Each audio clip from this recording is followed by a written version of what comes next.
घर का सुकून कभी कभी लगता है कितनी आसानी से मिल जाता है, और कभी कभी एक ऐसी मंजिल बन जाता है जिसे हम ढूंढते ही रह जाते हैं। तो आइए आज दो ऐसी ही कहानियों में झांकते हैं जो हमारे घरों के अंदर की छिपी हुई कश्मकश और उनसे निकलने के कुछ बड़े ही हैरानकुन रास्तों को हमारे सामने लाती हैं। और इस सारी बात की बुनियाद पर एक सवाल जहन में आता है। हमारे घरों को चलाने के पीछे जो अनगिनत घंटों की मेहनत और कोशिशें होती हैं, क्या हम वाकई उन्हें देखते हैं, या हमारी नज़र सिर्फ साफ सुथरे घर और वक्त पर मिली चाय की प्याली पर ही पड़ती है? सोचने वाली बात है ना? चलिए दो घरों का एक मंजर सोचते हैं। एक घर जहां खामोशी से काम का एक पहाड़ है जिसे कोई मानने को तैयार नहीं, और दूसरा घर जिसकी चमक दमक ऐसी कि पड़ोसी भी रश करें, ये जाने बगैर कि पर्दे के पीछे की हकीकत वो बिल्कुल मुख्तलिफ है। तो पहली कहानी है सरिता जी की। गांव भर में उनका बड़ा नाम है, पंचायत की सरबराह तो हैं, लेकिन इनकी इस सारी इज्जत की कीमत कौन चुका रहा है? उनकी बहू कीर्ति। सरिता जी का घर अब घर काम और एक 24 घंटे खुला दफ्तर ज्यादा बन गया है, और कीर्ति की बस एक ही ड्यूटी है, ना खत्म होने वाली मेहमान नवाजी। और कीर्ति के अंदर एक तूफान मचा हुआ है। उसे लगता है कि उसकी अपनी पहचान, उसकी अपनी जिंदगी, सब कुछ उस पंचायत की नजर हो गया है। और जब वो हिम्मत करके अपने शौहर से कुछ कहती है तो जवाब क्या मिलता है? अम्मा की इज्जत का सवाल है। बस बात खत्म, उसकी परेशानी की कोई अहमियत ही नहीं। अच्छा, अब चलते हैं दूसरी कहानी की तरफ।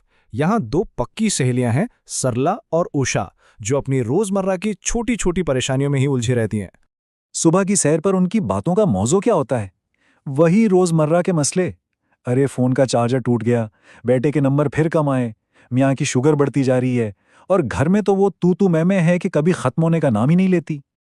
और फिर उनकी नज़र पड़ती है अपनी पड़ोसन मिसेस टंडन पर, जो हमेशा मुस्कुराती रहती हैं, और बस उन्हें देखकर लगता है वाह, इसकी जिंदगी तो बिल्कुल परफेक्ट है, कोई फिक्र ही नहीं।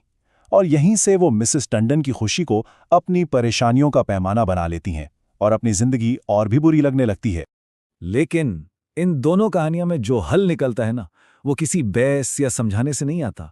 हल आता है एक झटके से, हकीकत से। एक ऐसी टक्कर होती है जो सब कुछ बदल कर रख देती है, सोचने का अंदाज भी। तो कीर्ति ने क्या किया, ये सुनने वाली बात है। उसने कोई हंगामा नहीं किया, कोई लड़ाई नहीं। उसने की एक खामोश बगावत, एक ऐसी चाल चली जिससे उसकी वो अनदेखी मेहनत, वो सारा बोझ सबके सामने आ गया। अब सरिता जी का रद्द-ए-अमल क्या था? भाई, उनकी तो अना को ठेस पहुंची। उन्हें लगा कि सबके सामने उनकी बेइज्जती हो गई है।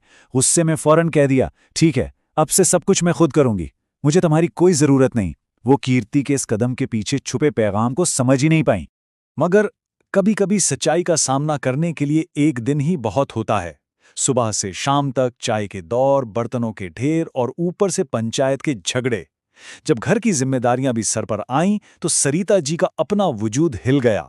वो एक ही दिन में जिस्मानी और ज़हनी तौर पर खक कर चूर हो चुकी थीं। ये तो था पहली कहानी का टर्निंग पॉइंट।